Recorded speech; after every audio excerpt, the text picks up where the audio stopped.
यशोदानंदना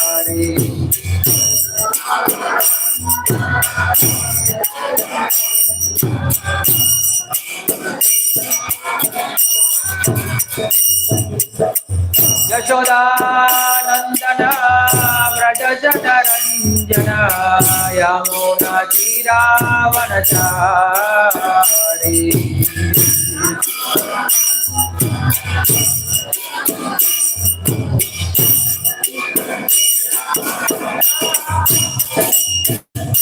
जय राधा गोपीजन वल्लभ गिरिवरधारी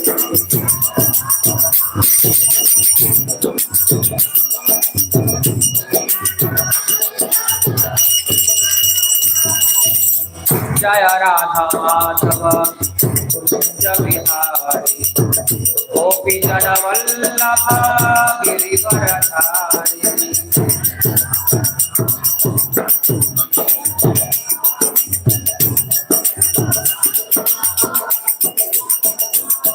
यशोदानंदना व्रज जटरंजना यमुना तीरावनचारी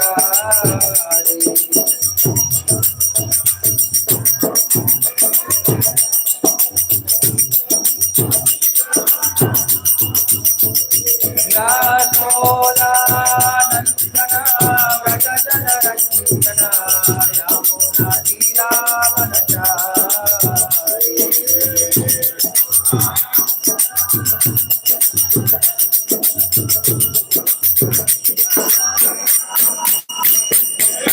जय राधा माधव कुंज बिहारी गोपीजन वल्लभ गिरिवरधारी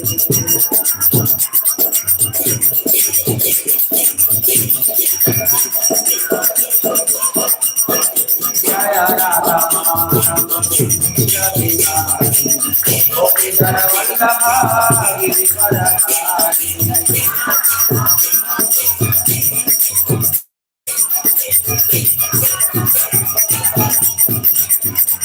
यशोदानंदना व्रज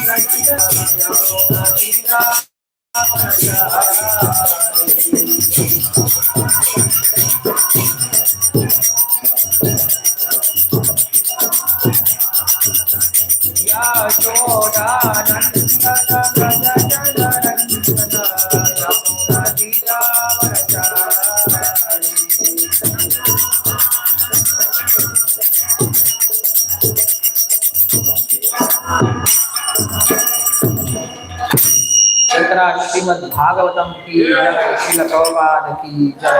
सर्वशास्त्रादि पीयूषा सर्ववेदैक तत्फला सर्वसिद्धांत रत्नाट्य सर्वलोकैक दृक्पदा सर्वभागवत प्राणा श्रीमद् भागवत प्रभो कलिद्वंद्वदिरादित्य श्रीकृष्ण परिवर्तिता परमानंद पाठाय प्रेम वर्षक्षराय जय सर्वदा सर्वसेव्याय श्रीकृष्णाय नमोस्तुते। मदैक भक्तो मत्संगिन मद्गुरो मन्महाजना मन्निस्सारक मद्भाग्य मदानंद नमोस्तुते। असाधु साधु दादायि नति नीचोतचाकर आनमंचकदा शृण्वां प्रेम्णा हृत्कण्ठयोस्फुराः। ओम नमो भगवते वासुदेवाय। ओम नमो भगवते वासुदेवाय। ओम नमो भगवते वासुदेवाय। जन्मादिस्येतोन्मयादिगरुदर्देशविज्ञस्वराट् तेने ब्रह्महृदाय आदिकवये मुह्यन्ति यत्सूरयः। तेजो वारिमृदां यथा विनिमयो यत्र त्रिशर्गो मृषा धाम्ना स्वेन सदा निरस्तकुहकं सत्यं परं धीमहि। धर्मप्रोजितकैतवो अत्र परमो निर्मत्सराणां सतां वेद्यं वास्तवम् अत्र वस्तुशिवदं तावत्रयोन्मूर्णम्।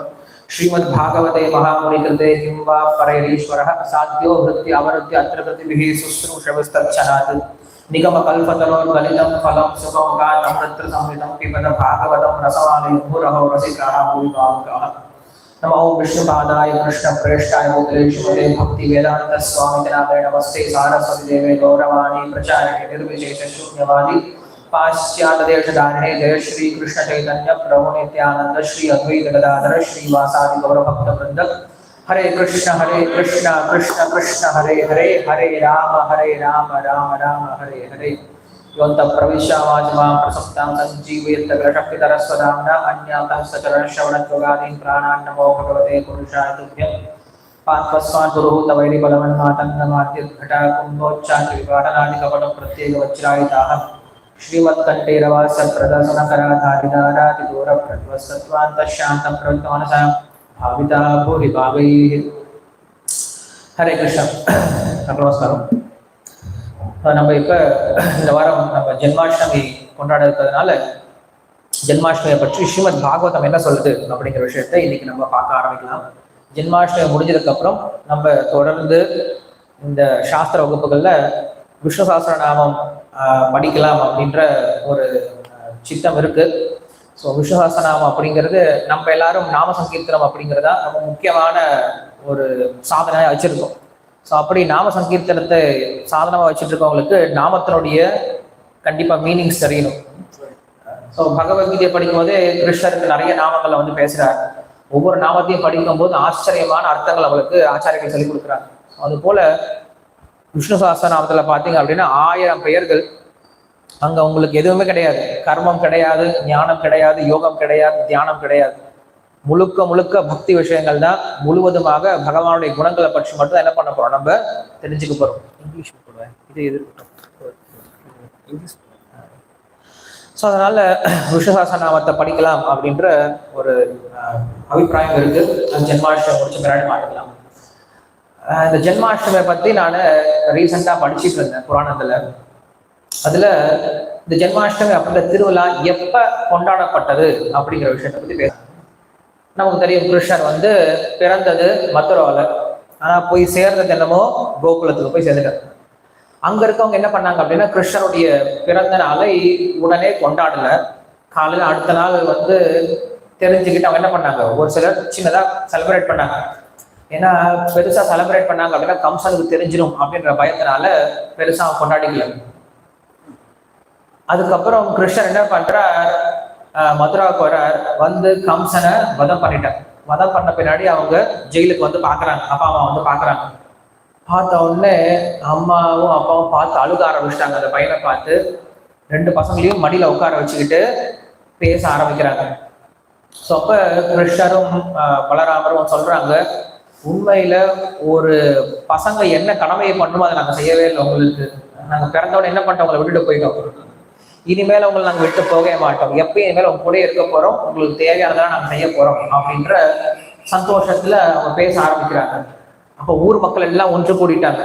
எல்லாரும் வந்து ஆச்சரியமா பாக்குறாங்க, இப்படிப்பட்ட பசங்களை நீங்க எப்படி பெற்றெடுத்தீங்க அப்படின்னு சொல்லிட்டு ரொம்ப ஆச்சரியமா அவங்கள புகழ்ந்து பேசிட்டு, அதுக்கப்புறம் அந்த மக்கள்லாம் கேட்கறாங்க, மதுரவாசிகள்லாம் கேட்கறாங்க, உண்மையில இந்த கிருஷ்ணர் எப்ப பிறந்தார் எங்களுக்கு தெரியவே தெரியாது. என்ன ஜெயில பிறந்தாங்க, அப்புறம் திடீர்னு பார்த்தா மறைஞ்சு போயிட்டாரு, அப்புறம் பார்த்தா காலியா வெளில வந்தது. ஸோ மக்களுக்கு டேட்டு டைம் எதுவுமே தெரியாது. அதனால என்ன பண்ணுங்க, எனக்கு கிருஷ்ணர் பிறந்த நேரத்தை சொல்லுங்க அப்படின்னு சொல்றாங்க. அப்ப கிருஷ்ண ஜென்மாஷ்டமி அப்படிங்கிறது கிருஷ்ணர் பிறந்த 12 வருஷத்துக்கு அப்புறம் தான் கொண்டாடப்பட்டது. ஏன்னா 12 வருஷம் வரைக்கும் அவர் பிருந்தாவன்ல தான் இருந்தார். அதுக்கப்புறம் தான் மதுராவுக்கு வர்றாரு. ஸோ மதுராவில் வந்த பிறகு அப்பா அம்மா என்ன பண்றாங்க, அதை எடுத்து பெரிய திருவிழாவா கொண்டாட ஆரம்பிக்கிறாங்க. இன்னைக்கெல்லாம் நம்ம என்ன பண்றோம், பிறந்த உடனே கொண்டாட ஆரம்பிச்சிடும், 1 வயசுல கொண்டாட ஆரம்பிச்சிடும், கடைசி வரைக்கும் கொண்டாடிட்டே இருக்கு, 80-85 வயசு கொண்டாடிட்டு இருக்கும். ஆனா கிருஷ்ணருக்கு வந்து அவருக்கு என்னமோ அப்படி ஒரு பாக்கியம் கிடைச்சிருக்கு. 12 வயசுல தான் அவருக்கு ஜென்மாஷ்டமி அவருடைய பிறந்த தினத்தை பிறந்த நாளை கொண்டாட ஆரம்பிச்சாங்க. இப்படிதான் ஜென்மாஷ்டமி அப்படிங்கிறது உருப்பெற்றது, தொடங்கப்பட்டது அப்படின்ற விஷயம் சொல்றாங்க. ஸோ ஜென்மாஷ்டமி அன்னைக்கு எல்லாரும் கண்டிப்பா செய்ய வேண்டிய விஷயம் என்ன அப்படின்னா விரதம் இருக்கணும் அப்படின்ற விஷயத்த சொல்றாங்க. ஹரிபக்தி விலாஸ் அப்படின்ற சாஸ்திரத்துல விரதத்தை பத்தி அதிகமா பேசப்பட்டது. ஜென்மாஷ்டமி விரதம் இருக்கணும் அப்படின்னு. ஏன் சாஸ்திரத்துல விரதத்தை பத்தி பேசுறாங்க அப்படின்னா, விரதம் இருக்கிறதுனால என்ன ஆகும் அப்படின்னா அன்னைக்கு நம்மளுக்கு நேரம் அதிகமா கிடைக்கும். அந்த நேரத்தை வச்சு அவங்க என்ன பண்ணுவாங்கன்னா அதிகமா பக்தி சேவையில் ஈடுபட முடியும். அதனால இன்னைக்கு விரதங்கள் வந்து அதிகமா பேசப்பட்டது. ஸோ விஷயம் என்ன அப்படின்னா, ஜென்மாஷ்டமி அன்னைக்கு நம்மளால முடிஞ்ச வரைக்கும் அதிகமா கிருஷ்ண உணர்வுல இருக்கிறது. மற்றபடி விரதம் உதவி செய்யக்கூடிய விதமா இருக்கு. விரதமே முக்கியம் கிடையாது, முக்கியம் சேவை தான் முக்கியம். ஸோ அதனால இந்த ஜென்மாஷ்டமி அன்னைக்கு பார்த்தோம் அப்படின்னா நிறைய பேர் விரதம் இருப்பாங்க. காரணம் என்ன அப்படின்னா அன்னைக்கு அவங்களுக்கு சாப்பிட்றதுக்கு விஷயம்.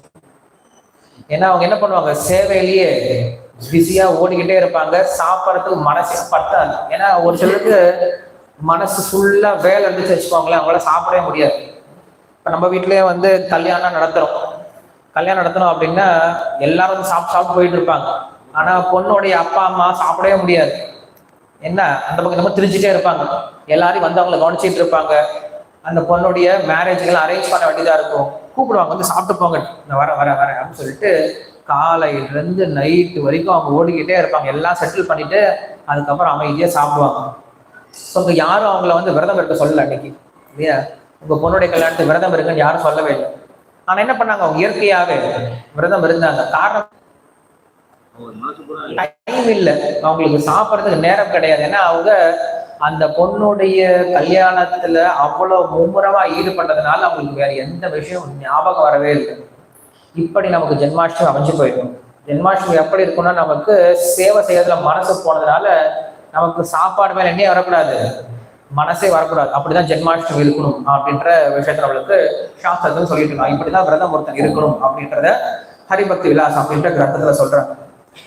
சரி, இந்த ஜென்மாஷ்டமி பத்தி கிருஷ்ணர் என்ன சொல்றார் அப்படிங்கிற விஷயத்த நம்ம என்ன பண்ணலாம், இந்த பாகவத்துல இருந்து பார்க்க ஆரம்பிக்கலாம். ஸ்ரீமத் பாகவத்துல 11வது ஸ்கந்தம் உத்தவ கீதை அப்படின்ற ஸ்கந்தத்துல பார்த்தோம் அப்படின்னா 11வது அத்தியாயம், 11வது அத்தியாயம் தானே, 11 எஸ். ஸோ 11வது ஸ்கந்தத்துல 11வது அத்தியாயத்துல 34வது ஸ்லோகத்துல இருந்து 41வது ஸ்லோகம் வரைக்கும் கிருஷ்ணர் என்ன பண்றாரு அப்படின்னா, என்னுடைய பக்தர்கள் எப்படி இருப்பாங்க அப்படிங்கிற விஷயத்த கிருஷ்ணரே பேசுறாரு. என்னுடைய பக்தர்களுடைய குணம் எப்படி இருக்கும், என்னுடைய பக்தர்கள் என்னெல்லாம் செயல்பாடுகள் பண்ணுவாங்க அப்படிங்கிற விஷயத்த கிருஷ்ணர் சொல்றாரு.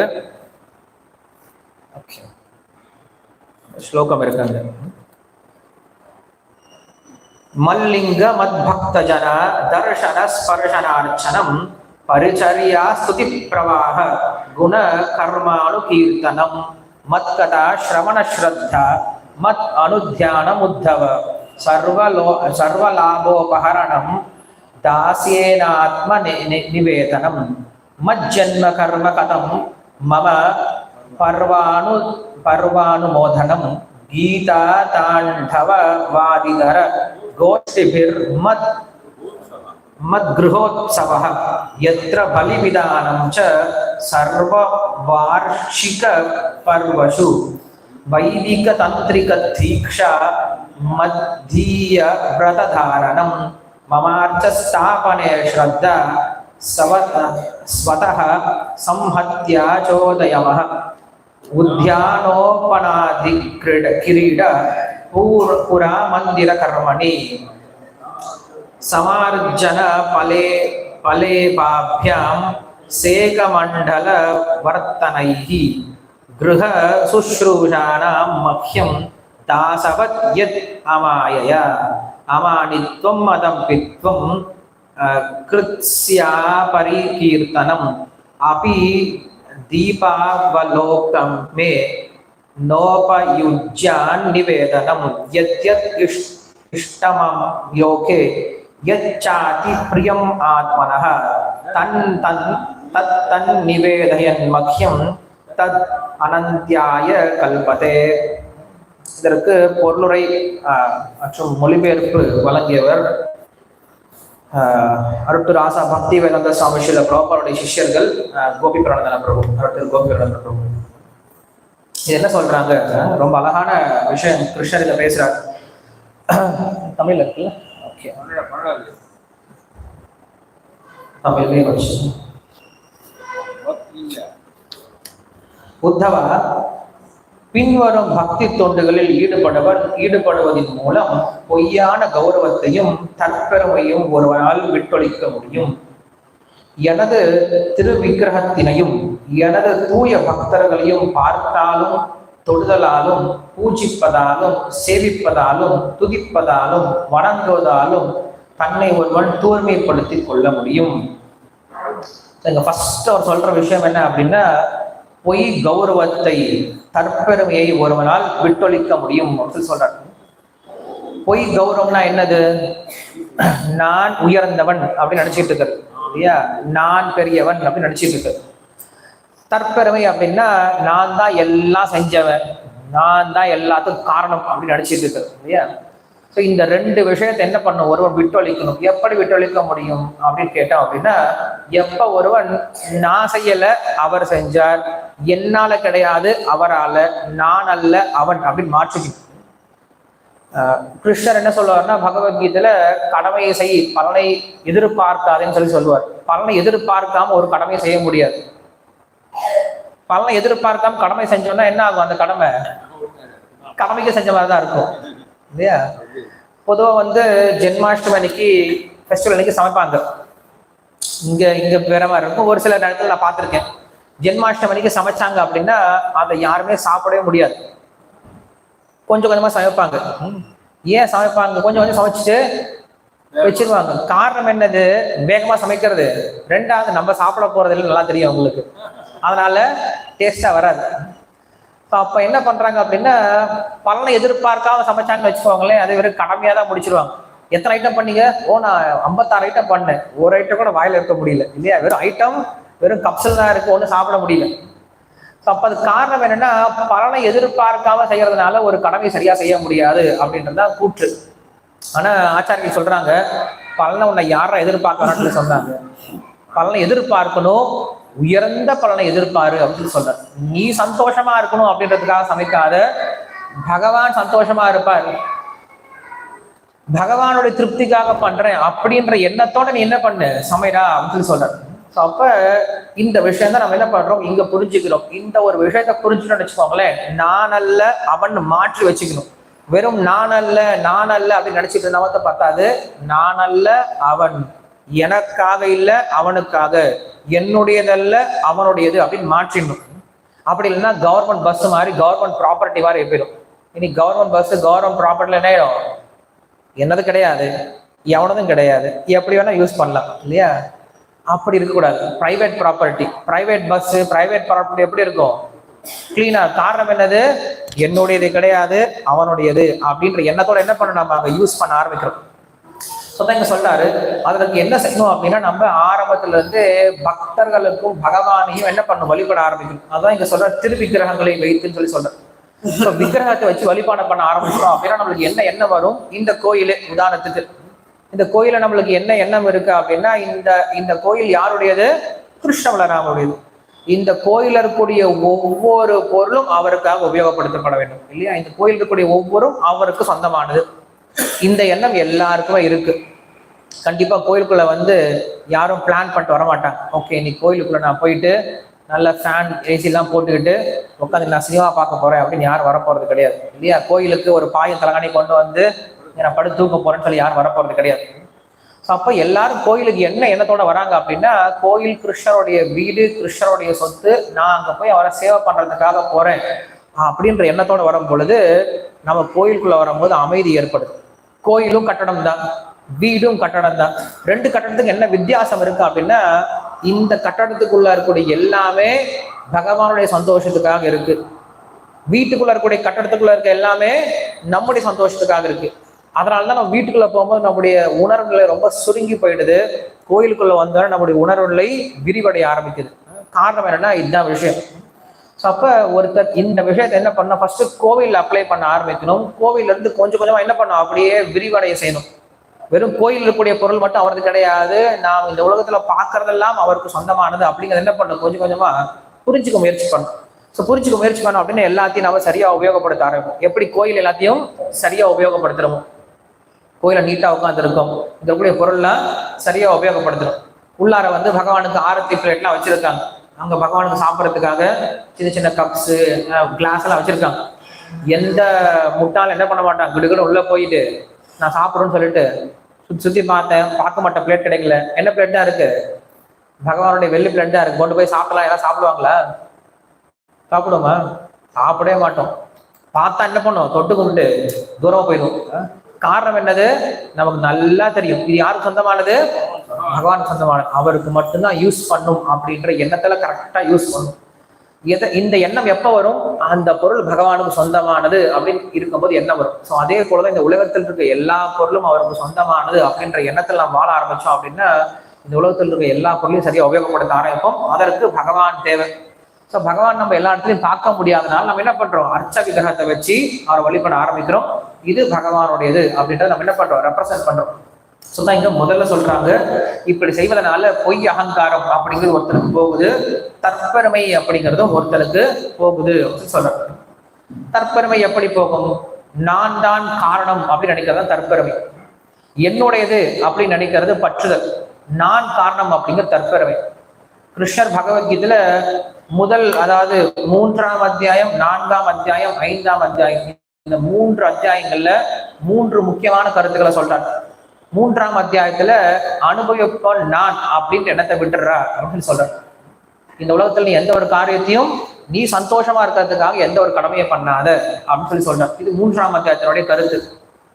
4ஆம் அத்தியாயத்தோட கருத்து என்ன அப்படின்னா, இந்த கடமை நீ செய்யற இல்லையா, இது உன்னுடைய கடமை முதல்ல கிடையாது, இது என்னுடைய சேவை. என்னுடைய சேவையை நீ என்ன பண்ணிட்டு இருக்க? செஞ்சிட்டு இருக்க. இந்த எண்ணத்தோடு நீ சேவை செய்ய ஆரம்பி. இது 4ஆம் அத்தியாயத்தில் சொல்லப்படக்கூடிய கருத்து. 5ஆம் அத்தியாயத்துல என்ன சொல்லப்பட்ட கருத்து அப்படின்னா, செய்பவன் நீ அல்ல, நான் தான் செய்யறேன், நீ வெறும் கருவியா தான் இருக்க. இந்த கருத்து 5ஆம் அத்தியாயத்துல பேசுற.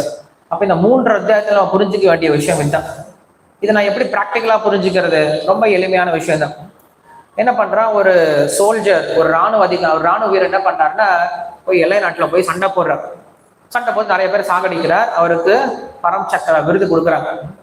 அந்த ராணுவ வீரர் எப்படிப்பட்ட புத்தியோட அங்க போய் தன்னுடைய போரை செய்யறாரு தெரியுமா? இந்த போர் யாருடையது? உண்மையில இந்தியாவுடையது இல்லையா? இந்த போரை செய்யறது யாரு? இந்திய நாடுதான் செய்யுது இல்லையா? இந்த போருடைய பலன் யாருக்கு தான் போக போகுது? இந்தியாவுக்கு தான் போக போகுது. நான் என்னவா இருக்கேங்க? வெறும் கருவியா இருக்கேன். இந்தியாவுடைய போர், இந்தியா போர், இந்தியாவுக்காக போர் செய்யுது. நான் வெறும் கருவியா இருக்கேன். இந்த புத்தியோட செஞ்சான்னு வச்சுக்கோங்களேன், அவனுக்கு பரம்வீர் சக்கர விருது கொடுக்கப்படுது. ஒரு கேஷியர் என்ன பண்றாரு? பேங்க்ல உட்காந்து காசு எண்ணிக்கிட்டே இருக்கார். தினசரி காசு எண்ணிக்கிட்டே இருக்கார். எந்த புத்தியோட காசு என்றார்? இந்த காசை நான் எதுக்காக என்ற? பேங்குக்காக என்ற. என் வேலையா காசு என்ற வேலை? எங்க அப்பா அம்மா என்ன காசு என்றதுக்காக பெற்று விட்டுருக்காங்க? கண்டிப்பா கிடையாது இல்லையா? ஸோ பேங்கினுடைய வேலை இந்த காசு என்றது. பேங்க் சொல்றதுனால காசு எண்ணிட்டு இருக்கேன். இந்த உண்மையில இந்த காசு என்றது யாருதான்? பேங்க் தான். என் வீட்டுல தான் யாராவது கொடுப்பாங்களா என்கிட்ட காசு கொண்டு என்னங்கன்னு சொல்லிட்டு? கொடுக்க மாட்டாங்க. பேங்க்னால என்ன பண்ணிட்டு இருக்கேன்? காசு எண்ணிட்டு இருக்கேன். பேங்க் என்ன பண்ணிருக்கேன்? ட்ரைனிங் கொடுத்துருக்கு, கேஷ் மெஷின் எல்லாம் கொடுத்துருக்கு, மக்கள்லாம் கொண்டு வந்து காசு கொடுத்துட்டு இருக்காங்க. ஸோ பேங்கினுடைய வேலையை பேங்க் சொல்ல, இந்த காசு என்றது எதுக்கு? என்ன பலனுக்காக? மறுபடியும் பேங்குக்காக பண்றேன் இல்லையா? அப்பதான் மக்கள் வந்து நல்ல கஸ்டமர் சர்வீஸ் பண்ணா என்ன பண்ணுவாங்க? மக்கள் மறுபடியும் வருவாங்க. ஸோ அப்ப இந்த கேஷியர் என்ன பண்றாரு? தினமும் கோடிக்கணக்கான ரூபாய் எண்ணினாலும் எந்த எண்ணத்தோட எண்ணிட்டு இருக்காரு? என்னுடையது கிடையாது, நான் கிடையாது, என்னால் கிடையாது. இந்த 3 புத்தியோடு அவர் செய்யும் பொழுது பணத்தை பார்த்துட்டு தினமும் கோடிக்கணக்கில் என்னால் என்ன பண்ண மாட்டாரு? 2 நோட் எடுத்து ஜோப்புல போட்டுக்கலான்னு அவருக்கு மனசுல வராது இல்லையா? வீட்டுல தினசரி கஷ்டமா இருக்கலாம். தீபாவளி சமயம் வீட்டுல பசங்களாம் துணி வேணும் துணி வேணும் கேட்குறாங்க. இஎம்ஐ கட்டுறதுக்கே பணம் சரியா போயிடுச்சு. பணம் இல்லை. கேஷியருங்க தினசரி எண்ணிட்டே இருக்காரு, கோடிக்கணக்கில் எண்ணிட்டு இருக்காரு. அதான் கோடிக்கணக்கில் இருக்குல்ல, ஒரு நோட் எடுத்து ஜோப்ல போட்டா என்ன போக போகுது அப்படின்னு நினைச்சு என்ன பண்ணல, அவர் எடுத்து ஜோப்ல போட்டுக்கல. காரணம் என்னது? இந்த புத்தி இருக்கு. இது என் வேலை கிடையாது, என்னால கிடையாது, எனக்கா கிடையாது அப்படின்ற புத்தியோட வேலை செய்யறதுனால எவ்வளவு காசு என்னாலும் அவர் ப்ராப்பரான வேலையில போயிட்டு இருக்கார். அங்க பிறளவே மாட்டார். இந்த புத்தி தான் ஒவ்வொரு மனுஷனுக்கும் இருக்கணும். இந்த புத்தி வந்துருச்சுன்னு வச்சுக்கோங்களேன், இந்த உலகத்துல எந்த விதமான பிரச்சனையும் வராது. பகவானுடையது, பகவானுக்காக, பகவானால் அப்படின்றது எண்ணம். இந்த விஷயத்தான் கிருஷ்ணர் கடைசி வரைக்கும் பேசிட்டு இருப்பார். பகவத்கீதையுடைய 18ஆம் அத்தியாயம் வரைக்கும் இந்த விஷயம் தான் பேசிட்டு இருப்பார். பேர் என்ன? என்ன ஐ ரூல் திஸ் என்ன இருக்கு? I rule this game. Okay. So இப்போ சொன்ன 3 விஷயம் என்ன சொல்ல பார்க்கலாம். சொன்னல 3 விஷயம் சொன்னேன் இல்லையா? What are 3 things that we should concentrate when we are working? Okay, யார் தெரியும்? இங்க இருக்கவங்கள யார் கவனிச்சு சரியா? கிருஷ்ணா.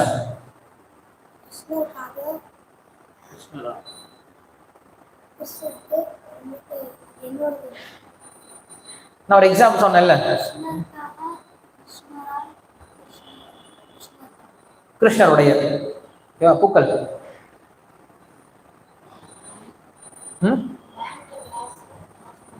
ஓகே, மூணு விஷயம் சொன்னேன் இல்லையா? என்னுடையது கிடையாது, அவருடையது. என்னால் கிடையாது, அவரால். எனக்கா கிடையாது, அவருக்காக. இந்த மூன்று விஷயத்தை என்ன பண்ணோம்? ஞாபகம் வச்சு. என்னால், எனக்கு, என்னுடைய. இது எப்படி பிரிப்போம்? ஐயாளுக்கு இன்னதுன்னு பிரிப்போம் இல்லையா தமிழ்ல? என்னால் ஆள், எனக்கு, அப்புறம் என்னுடைய. நம்ம இப்படி மாத்தி வச்சுன்னா நமக்கு ஞாபகம் இருக்கும். இந்த மூன்று விஷயத்தை நம்ம ஞாபகம் வச்சுக்கணும். இதை செஞ்சுட்டோம்னு வச்சுக்கோங்களேன், இந்த உலகம் ரொம்ப அமைதியான உலகமா போயிட்டு இருக்கும், எந்த விதமான பிரச்சனையும் இருக்காது. ஸோ அதான் நமக்கு முதல்ல சொல்றாங்க. சரி, அதுக்கப்புறம் என்ன சொல்றாங்க பார்க்கலாம். மேலும் எனது உன்னத குணங்களையும் செயல்களையும் துதிப்பதோடு எனது வர்ணனைகளை அன்போடு நம்பிக்கையோடும் கேட்டு எப்பொழுதும் என்னை. சரி, இப்ப அடுத்தது கிருஷ்ணர் அடுத்த விஷயத்தை பத்தி பேசுறார். என்ன சொல்றார்? விக்கிரகத்தை வச்சா மட்டும் பத்தாது, அந்த விக்கிரகத்தை எல்லாம் செய்யணுமா?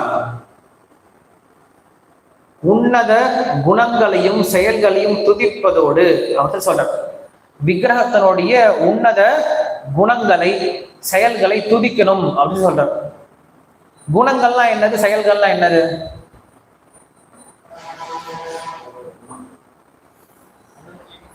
சரி, குணங்கள் அப்படிங்கிறது பகவான் இப்படிப்பட்டவர் அப்படின்னு தெரிஞ்சுக்கலாம். ஒருத்தரை பத்தி நம்ம தெரிஞ்சுக்கணும் அப்படின்னா அவருடைய குணத்தை பத்தி தெரிஞ்சுக்கணும். இவர் இப்படிப்பட்டவர் நம்மளுடைய எப்படி தெரியும்? அவருடைய குணத்தை கொண்டு தெரியும் இல்லையா? அந்த குணத்துக்கு எது காரணமா இருக்கு? செயல்பாடுகள். குணம் வெளில பார்த்தா தெரியுமா? தெரியாது. குணம் எப்படி தெரியும்? அவருடைய செயல்பாடுகள் தெரியும். அப்ப ரெண்டும் இன்டர் கனெக்டட் இல்லையா? அப்ப நம்ம கிருஷ்ணரை பார்க்க வந்தோம் அப்படின்னா என்ன பண்ணணும்? ஃபர்ஸ்ட் அவருடைய குணம் எப்படிப்பட்டதுன்னு தெரிஞ்சுக்கணும். அந்த குணத்திற்கு நம்ம என்ன தெரிஞ்சுக்கணும்? அவருடைய செயல்பாடுகளை தெரிஞ்சுக்கணும். அந்த செயல்பாடுகளையும் குணங்களையும் தெரிஞ்சுக்கல அப்படின்னா நாம் கிருஷ்ணர் உண்மையில பார்க்கவே முடியாது. கோவிலுக்கு வரதோடைய நோக்கம் இதுதான். கோவிலுக்கு வந்தீங்க அப்படின்னு என்ன பண்ணாதீங்க, நேரா ஒரு குச்சி மாதிரி சாமி முன்னாடி போய் நின்றுட்டு இப்படி பண்ணிட்டு ஃப்ளையிங் கிஸ் கொடுத்துட்டு போயிட்டாதீங்க.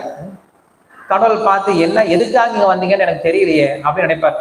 ஸோ பகவான் கிட்ட வந்தோம் அப்படின்னா முதல்ல அவரை பத்தி தெரிஞ்சுக்க முயற்சி பண்ணணும்.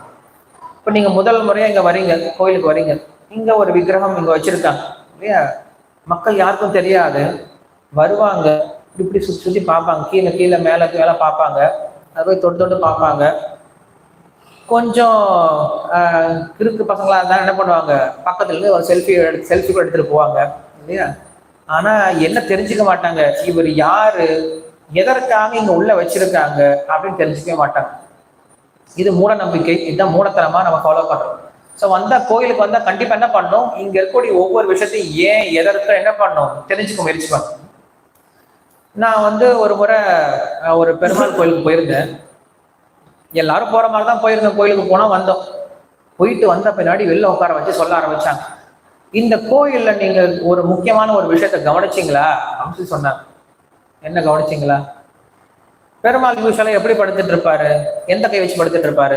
பாம்பு வேலை, ரைட் ஹேண்ட் இல்லையா? இந்த பக்கம் தான் படுத்துட்டு இருப்பாரு. அந்த கோயிலை மட்டும் எப்படி படுத்துட்டு இருந்தாரு? லெஃப்ட் ஹேண்ட் வச்சு படுத்துட்டு இருந்தாரு. கவனிச்சிங்களா அப்படின்னு கேட்டேன். ஆமா ஆமா அப்படின்னு அப்பதான் சொன்னோம். அப்படியே என்ன அர்த்தம், நம்ம போய் அதை கூட கவனிக்கிறது கிடையாது. நேரா போறது, அங்க போயிட்டு ஒரு கும்பிடுறது, அப்புறம் முடிஞ்சா அர்ச்சனை பண்றது. என் பேருக்கு அர்ச்சனை பண்ணுங்க, என் பேர்ல சொல்லுங்க, என் ஜென்ம நட்சத்திரம், உன் குலம், உன் கோத்திரம், நீ என்னெல்லாம் பண்ண எல்லாமே ஒரு லிஸ்ட் தெரியும். நீ சொல்லணும் அப்படின்ற அவசியம் கிடையாது. ஸோ அங்க நம்ம போய் நம்மளுடைய பெருமையை பேசிட்டு இருக்க கூடாது. அங்க போய் பகவானுடைய பாதத்துல இருந்து தலை வரைக்கும் என்ன பண்ணும் அவரை. ஸோ பார்க்கும் பொழுது சொன்னாங்க, இவருடைய பெயர் என்ன தெரியுமா அப்படின்னு சொல்லி சொன்னாங்க, யதோக்தகாரி அப்படின்ட்டு சம்ஸ்கிருதத்துல சொன்னாங்க. யதோக்தகாரி அப்படின்னா தமிழ்ல சொன்ன வண்ணம் செய்த பெருமாள் அப்படின்னு சொல்லி சொன்னாங்க. அந்த என்ன சொன்ன வண்ணம் செய்த பெருமாள்லாம் என்னதையா அர்த்தம் அப்படின்னு கேட்கும்போது அதுக்கப்புறம் பெரிய கதை சொன்னாங்க. அந்த கதை கேட்ட பின்னாடிதான் மறுபடியும் கோயில போய் இன்னொரு தடவை பார்த்துட்டு வந்தேன். அப்பதான் எனக்கு இன்ட்ரெஸ்டே வந்துச்சு, உண்மையில பார்க்கணும் அப்படின்ற இன்ட்ரெஸ்டே வந்தது. அப்ப நமக்கு வெறும் பார்த்தா ஒருத்தரை பத்தி புரிஞ்சுக்க முடியாது, அவரை பத்தி கேட்டா மட்டும்தான் புரிஞ்சுக்க முடியும். நேரா ஒருத்தர் புதுசா ஒருத்தர் வராரு, அவர் பலராம் ப்ரோ பாக்குறாரு, பார்த்துட்டு சாமி ஏதோ ஒரு சாமி உட்காந்துருக்காரு அப்படின்னு போயிடுவாரு. அதுக்கப்புறம் எக்ஸ்பிளைன் பண்ணணும். நம்ம ரீசெண்டா இங்க யாதவா காலேஜ் போயிருந்தோம். யாதவா காலேஜ் போயிட்டு கிளாஸ் கொடுத்துட்டு இருந்தோம். கிளாஸ் நாள் பலராம் ப்ரோ இன்வைட் பண்ணோம். அவருக்கு உட்காந்துட்டு இருந்தா எல்லாரும் சிம்பிளா உட்காந்து பேசிட்டு இருந்தாங்க. அதுக்கப்புறம் நான் இன்ட்ரோடியூஸ் பண்ணேன். இவர் யாரு தெரியுமா அப்படின்னு கேட்டேன். தெரியா சார், தங்கம் வாங்க தங்க மயிலுக்கு வாங்க சேர்மேன் அப்படின்னு சொல்லி அப்படின்னு ஒரே சத்தம். யாரு இவங்க வந்திருக்காங்க, சேர்மன் வந்திருக்காங்க. எல்லாரும் எந்திரிச்சு பாக்குறாங்க. பின்னாடி உட்காந்து தெரியாதவங்க எந்திரிச்சு பாக்குறாங்க. அரை மணி நேரம் உட்காந்துட்டு இருக்காரு, யாரும் கண்டுக்கவே இல்லை. பட் அவரை பற்றி கேட்டோன்னு என்ன பண்றாங்க, எல்லாருக்கும் ஆட்டோமேட்டிக்கா இன்ட்ரெஸ்ட் வர ஆரம்பிக்குது. கேட்கணும், அவரை பத்தி பார்க்கணும், அவரை பத்தி தெரிஞ்சுக்கணும் அப்படின்னு இன்ட்ரெஸ்ட் வர ஆரம்பிக்குது. அது போல கிருஷ்ணரை பார்க்க வந்தோம் அப்படின்னா என்ன பண்ணணும், கிருஷ்ணரை பத்தி குணங்களை பத்தி, அவருடைய குணங்களை, அவருடைய லீலைகளை என்ன பண்ணும், செயல்பாடுகளை தெரிஞ்சுக்க முயற்சி பண்ணும். நீங்க கேட்கலான்னு வச்சுக்கோங்களேன், வருவோம் ஒரு முறை பார்ப்போம், பரவாயில்ல கோயில் எல்லாம் மெயின்டைன் பண்ணிட்டு தான் இருக்காங்க அப்படின்னு சொல்லிட்டு, இங்க நம்மளுக்கு ஒண்ணும் இல்லப்பா, கோயில் எல்லாம் இருக்கு, நமக்கு ஒண்ணு இங்க பொழுதுபோக்கு ஒண்ணு கிடையாது. ஸோ கோயிலையும் நம்ம பொழுதுபோக்கு தான் பார்த்துட்டு இருக்கோம்.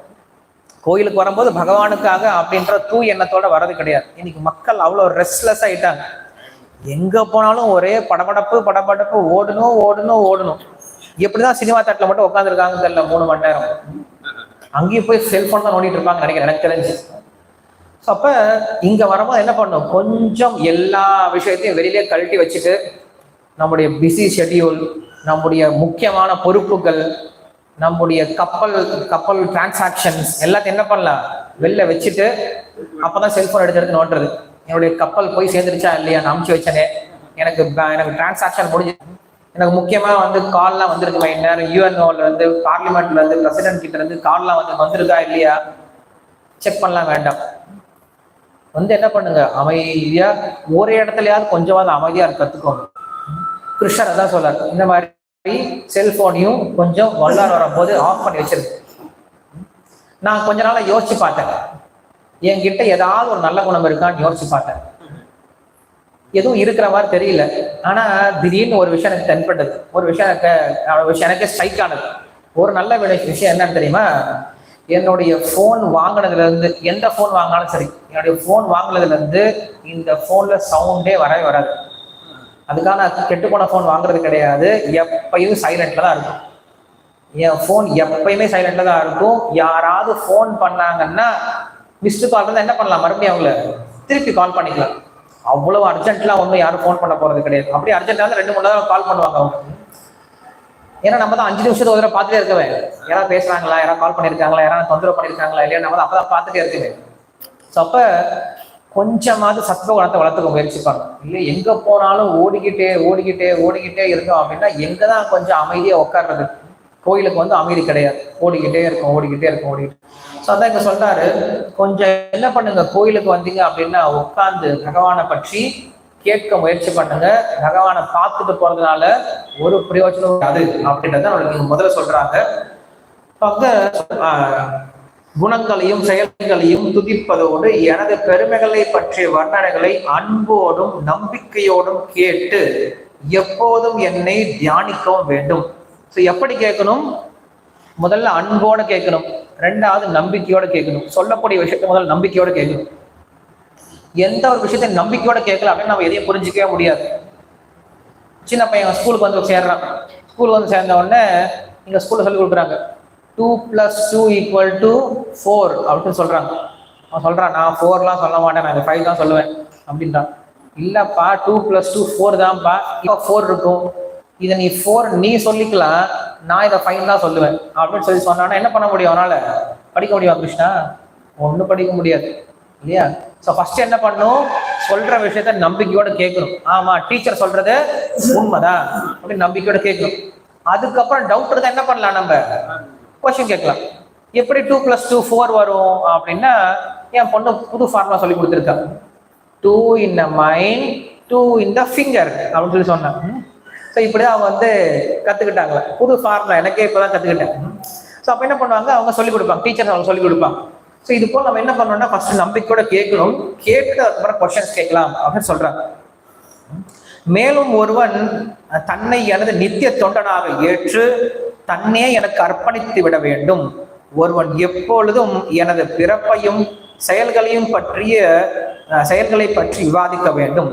எனது லீலைகளை போற்றக்கூடிய ஜென்மாஷ்டமி முதலான திருவிழாக்களில் பங்கேற்பதின் மூலம் ஒருவன் வாழ்வை அனுபவிக்க வேண்டும். எனது ஆலயத்தில் நடைபெறும் திருவிழாக்களிலும் நிகழ்ச்சிகளிலும் பாடியும் ஆடியும் வாத்திய கருவிகளை வாசித்தும் பிற வைஷ்ணவர்களோடு என்னை பற்றி விவாதித்தும் ஒருவன் பங்கு கொள்ள வேண்டும். வழக்கமாக கொண்டாடப்படும் வருடாந்திர திருவிழாக்களை ஒருவன் அனுஷ்டிக்க வேண்டும். ஏகாதசி போன்ற சமய விழாக்களையும் ஒருவன் அனுஷ்டிக்க வேண்டும். மேலும் வேதங்களையும் பாஞ்சராகத்திலும் இவற்றுக்கு ஒப்பான பிற சாஸ்திரங்களிலும் குறிப்பிட்டுள்ள முறைகளுக்கு ஏற்ப ஒருவன் தீட்சை பெற்றுக்கொள்ள வேண்டும். ஒருவன் அன்புடனும் நம்பிக்கையுடனும் எனது விக்கிரக பிரதிஷ்டையை ஆராதிக்க வேண்டும். ஒருவன் தனியாகவோ அல்லது பிறரோடோ ஒத்துழைப்புடனோ கிருஷ்ண உணர்வு ஆலயங்களையும் நகரங்களையும் பூந்தோட்டங்களையும் பழத்தோட்டங்களையும் எனது லீலைகளை கொண்டாடுவதற்காக சிறப்பிடங்களையும் நிர்மாணிக்க வேண்டும்.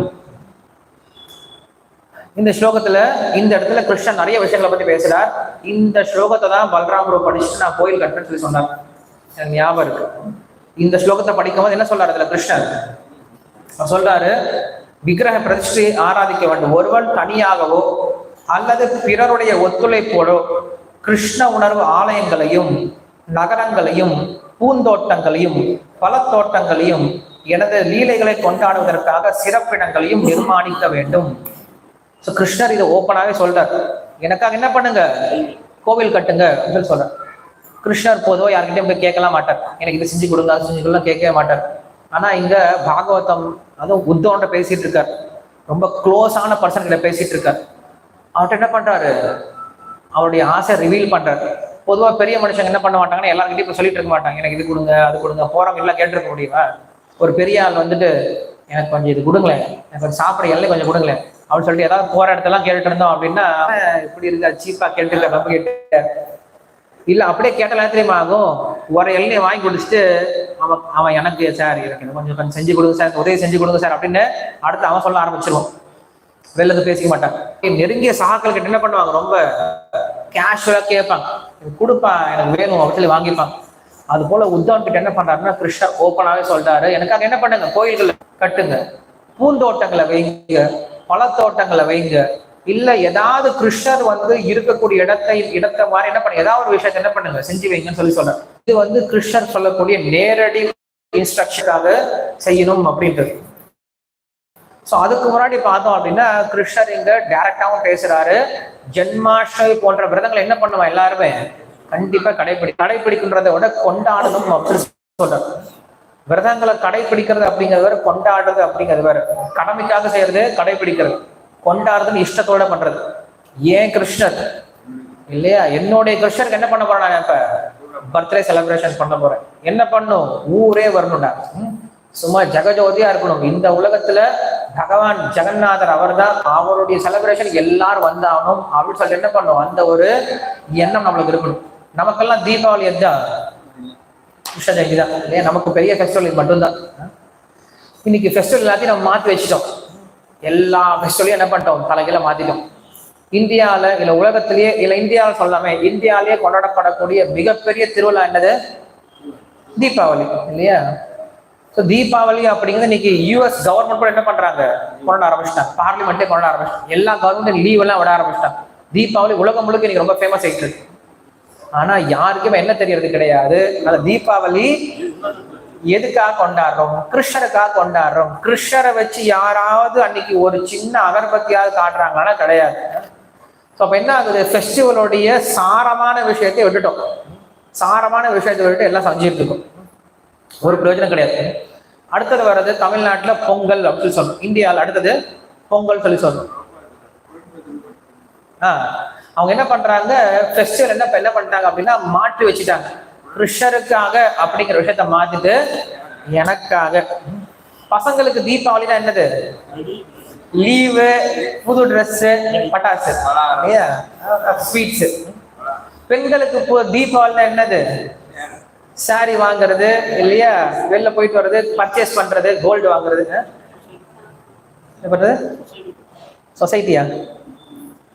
சொந்தக்காரங்களோட போயிட்டு வருது, சொந்தக்கார வீட்டுக்கெல்லாம் போயிட்டு வருது. ஆம்பளைங்களுக்கு ஃபெஸ்டிவல் என்னது? செலவு இல்லையா? யோசிச்சிருக்கோம், ஐயோ வந்துருச்சே வேலை செலவு பண்ணுவேன். அவங்க சந்தோஷமா கொண்டாடுறதா கிடையாது, துக்கத்தோட கொண்டாடிட்டு இருக்காங்க. மொத்தத்துல மக்களுக்கு இன்னைக்கு ஃபெஸ்டிவல் அப்படின்னா இந்திய தொலைக்காட்சிகளில் முதல் முறையாக அப்படிங்கிறத ஒரு ஒரு எண்ணத்தை உண்டுபடுத்திட்டாங்க. சினிமா பார்க்கறது இல்லையா, நல்லா சாப்பிட்றது அப்படிங்கிற ஒரு பிம்பத்தை உண்டுபடுத்திட்டாங்க. பட் பொதுவா சாஸ்திர காலங்கள்ல, வேத காலங்கள்ல, வேத கலாச்சாரத்துல பண்டிகை அப்படின்னாவே அது பகவானுக்கு மட்டும்தான் செலிப்ரேட் பண்ணப்பட்டது. நீங்க எந்த ஒரு பண்டிகையாவது மனுஷங்களுக்கு செலிப்ரேட் பண்ண பண்டிகையை பார்க்க முடியுமான்னா எங்கேயுமே கிடையாது.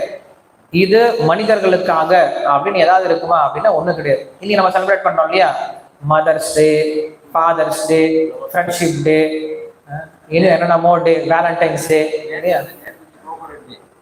கோகனட் டேவா, கோகனட் டே இல்லையா, வேற ஏதாவது டே கொண்டு செலிப்ரேட் பண்ணிட்டு இருந்தாங்களே, என்னது பிசியோதெரபிஸ்ட் டே, நேற்று பிசியோதெரபிஸ்ட் டேவா, ரத்தம், என்னென்னமோ டேஸா செலிப்ரேட் பண்றாங்க. ஏன்னா அவங்களுக்கு செலிப்ரேஷன் வேணும், அவங்கவுங்க ஒரு பேர் வச்சுக்கிட்டாங்க. இந்த நாள் இனி வேற இதுல இருந்து இது மாதிரி கொண்டாடப்படுது, நீ வச்ச நாள்ல கொண்டாடப்பட முடியாது, கொஞ்ச நாள்ல போயிடும், மறைஞ்சு போயிடும் எல்லாமே. இன்னைக்கு காந்தி ஜெயந்தி அப்படின்ற ஒரு திருவிழா வந்து ஆரம்பிச்சாங்க. இன்னைக்கு என்ன ஆயிடுச்சு, அது அப்படியே குறைஞ்சு குறைஞ்சு குறைஞ்சு குறைஞ்சி காந்தி ஜெயந்தி அப்படின்னா கவர்மெண்ட் ஹாலிடே அப்படின்ற ஒரே ஒரு எண்ணம் மட்டும்தான் இருக்கு. அதுவும் கொஞ்ச நாள் போயிடும், காந்தி ஜெயந்தி எதுக்கு ஹாலிடே எல்லாம் வேணும், அதுவும் எடுத்துருவாங்க. ஏன்னா மனுஷன் உருவாக்குற திருவிழா ரொம்ப நாள் நிலைக்காது. ஏன்னா அவங்க என்ன பண்றாங்க, ஒரு நாளை பொறுத்து அவங்க இஷ்டத்துக்கு உருவாக்குறாங்க, அது நிலையா இருக்காது. பட் பகவான் உருவாக்குனார் இல்லையா, அது திதியை பொறுத்து இருக்கு.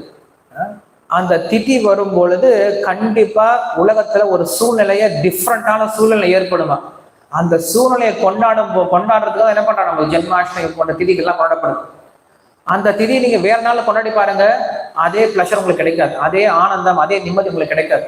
ஜென்மாஷ்டமி திதியில கொண்டாடினா மட்டும் அந்த பூர்ணமான கடாட்சம் கிடைக்கும், பூர்ணமான ஒரு சந்தோஷம் கிடைக்கும், மனநிறைவு கிடைக்கும். ஏன்னா திதியை பிரகாரம் கொண்டாடப்படுது. ஸோ அப்ப இன்னைக்கு ஃபெஸ்டிவல் எல்லாத்தையும் நம்ம என்ன பண்றோம், மாத்தி வச்சுட்டோம். உண்மையாலுமே ஃபெஸ்டிவல் எதுக்கு இருக்கு அப்படின்னா அன்னைக்கு பகவானை அதிகமா ஆராதனை பண்றதுக்கு, பகவானுக்கு சேவை பண்றது. ஸோ ஸ்ரீல பிரபுபாதர் என்ன பண்ணாரு அப்படின்னா இன்னைக்கு உலகம் முழுவதும் என்ன பண்ணிட்டாரு, இந்த ஃபெஸ்டிவலை கொண்டு போய் கொடுத்துட்டாரு. ஜென்மாஷ்டமி அப்படின்ற திருவிழாவை உலகம் முழுக்க கொடுத்துட்டாரு. ஸ்ரீல பிரபுபாதர் எங்க ஜென்மாஷ்டமி ஃபர்ஸ்ட் கொண்டாடினாரு அப்படின்னு யோசிச்சு பார்த்தோம்னா, அவரு கப்பல்ல போயிட்டு இருக்காரு. செப்டம்பர் 1 நேற்று முந்தானேர் தான் பிரபுபாதர் என்ன பண்ணாரு, அமெரிக்கா போறதுக்கு கப்பல் ஏறிட்டார், சரக்கு கப்பல் ஏறிட்டார். ஏறி போனார் அப்படின்னா அங்க நாள் வந்துடுது. ஜென்மாஷ்டமி செலிப்ரேட் பண்றாரு. யாரோட?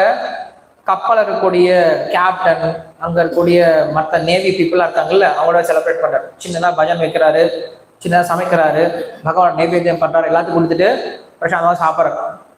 ஸ்ரீல பிரபுபாதர் இந்த மாதிரி ஜென்மாஷ்டமி என்ன பண்ணார், ஃபர்ஸ்ட் தன்னுடைய பிரச்சாரத்தின் காலத்துல ஆரம்பிச்சார். அதுக்கு முன்னாடி வரைக்கும் ராதா தாமோதர் கோயில் செஞ்சிட்டு இருந்தார், ஜென்மாஷ்டமி செஞ்சிட்டு இருந்தார். இப்ப தனியால என்ன பண்றாரு, கப்பல்ல செஞ்சிட்டு இருக்காரு. அதை பத்தி அவர் கவலைப்படவே இல்லை. கிருஷ்ணர் இருக்கார், அவ்வளவுதான் செஞ்சிட்டு இருக்கலாம் அப்படின்னு சொல்லி ஆரம்பிச்சார். அதுக்கப்புறம் ஜென்மாஷ்டமி செய்யணும் அப்படின்னு ஆசை. ஜென்மாஷ்டமி செய்யணும் அப்படின்னா அட்லீஸ்ட் விக்கிரகமாவது வேணுமே, என்ன பண்றது அப்படின்னு யோசிச்சுட்டு இருக்காரு. இந்த கதைலாம் நீங்க கேள்விப்பட்டிருக்கலாம். ஒரு அம்மா என்ன பண்றாங்க, ஸ்ரீல பிரபுபாதர் சிஷ்யன் என்ன பண்றாங்க அப்படின்னா ஒரு முறை ஒரு இந்தியன் ஸ்டோருக்கு போறாங்க. போயிட்டு அங்க இருக்க ஒரு பொம்மை என்ன பண்றாங்க, யாரும் பார்க்காதப்ப திருட்டு ஓடி வந்துட்டாங்க. திருட்டு ஓடி வந்து பிரபுபாதர்கிட்ட கொடுக்குறாங்க. பிரபுபாதர் உங்களுக்கு கிஃப்ட் அப்படின்னு சொல்லி கொடுக்குறாங்க. பிரபுபாதர் பாக்குறாரு, கிஃப்டா, உண்மையா சொல்லு, இது உனக்கு எங்க கிடைச்சது சொல்லி சொல்லு. நான் இந்தியன் ஸ்டோர்ல வாங்கிட்டு வந்தேன். வாங்கிட்டு வரதுக்கு வாய்ப்பே இல்லை, ஏன்னா தனியா விற்கவே மாட்டாங்க.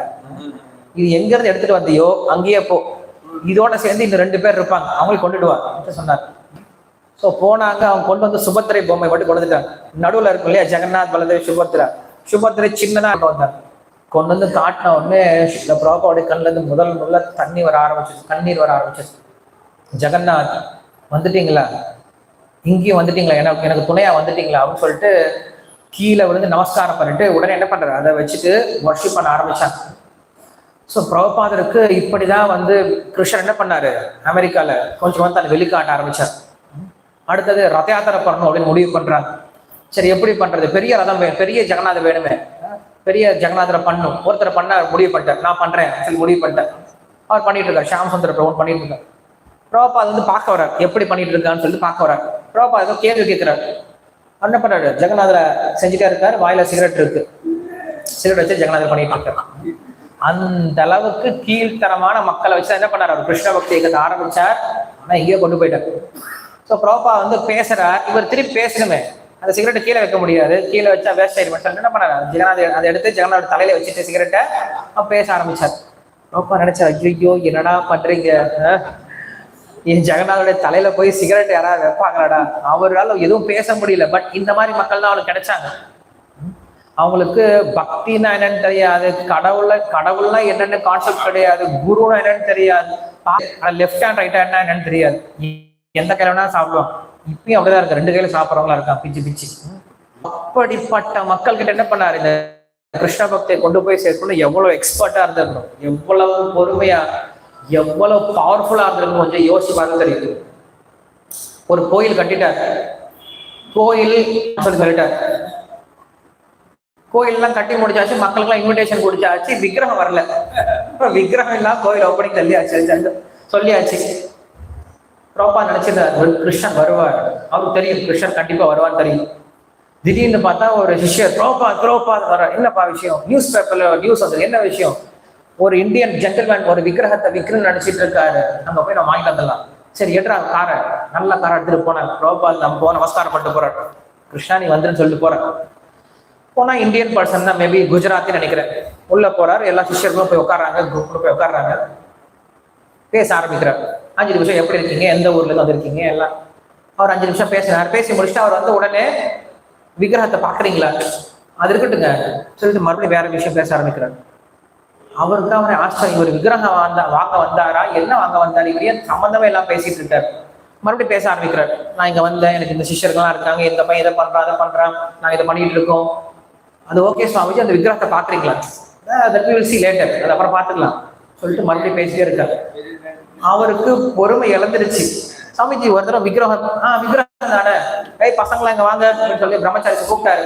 விக்கிரகத்தை பார்த்தாரு. தூக்கிடலாம் இல்ல நீங்க, தூக்கிடலாம் ப்ரோபாத், 4 பேரை தூக்கலாம் கடன் போய் கார்ல உட்காந்துட்டாங்க.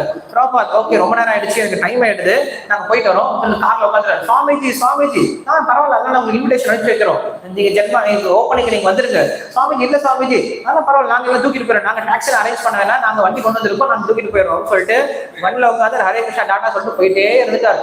நிறுத்தவே இல்லை வண்டியை. ரொம்ப தூரம் போன பின்னாடி அப்புறம் வண்டியை நிறுத்துறான்னு சொல்லி சொன்னார். வண்டியை நிறுத்தி பார்த்து திரும்பி பார்த்தாரு, பார்த்து நமஸ்காரம் பண்ணார். ராதாகிருஷ்ணன் நீங்க வந்துட்டீங்க, எனக்கு ரொம்ப சந்தோஷம் அப்படின்னு சொல்லிட்டு அந்த ராதாகிருஷ்ணன் கொண்டு வந்து அப்புறம் தான் என்ன பண்ணாரு, வர்ஷிப் பண்ண ஆரம்பிச்சாரு. லண்டனீஸ்வரர். ஸோ இப்படி பிரபுபாவுடைய வாழ்க்கையில பார்த்தோன்னா கிருஷ்ணன் என்ன பண்ணாரு, அப்படி டக்குன்னு தோன்றினார். ஏன்னா அவ்வளவு பக்தி இருந்தது. ஏன்னா லண்டன்ல எங்கேயோ ஒரு மூலையில அவர் போய் கோயில் கட்டு நினைக்கும் போது ராதாகிருஷ்ணன் வரணும் அப்படின்னா அது சாந்தியமான விஷயம் கிடையாது. இன்னைக்கும் அதே விக்கிரகம் தான் வழிபட்டு இருக்காங்க. ஸ்ரீல பிரபுபாத் வந்து பாரிஸ்க்கு போறாரு, அங்க போய் விக்கிரகத்தை வச்சுட்டு வர்ஷிப் பண்றாரு. வர்ஷிப் பண்ணும்போது சொல்றாரு, கிருஷ்ணா எனக்கு தெரியும் உன்னோட ஸ்டாண்டர்ட்லாம் ரொம்ப பெருசு, ஆனா எங்க ஆளுங்கிட்ட நீ எது எதிர்பார்க்காது. இப்பதான் இவங்க ஆரம்பிச்சிருக்காங்க, தயவு செஞ்சு அவங்க என்ன பக்தி செய்யறாங்களோ அதை ஏத்துக்கும். அவங்களை முடிஞ்சா சொல்லிக் கொடு, அவங்க திருத்த முயற்சி பண்ண, அவங்கள துரத்தி விட்டுறாத. ஏன்னா கிருஷ்ணர் அப்படிதான் பண்ணிடுவாரு, அவர்கிட்ட யாரும் பக்கத்துலாம் போக முடியாது. நீங்க தூரமா இருக்க வரைக்கும் அவர் பார்த்து நீங்க சிரிச்சிட்டு இருக்கலாம்.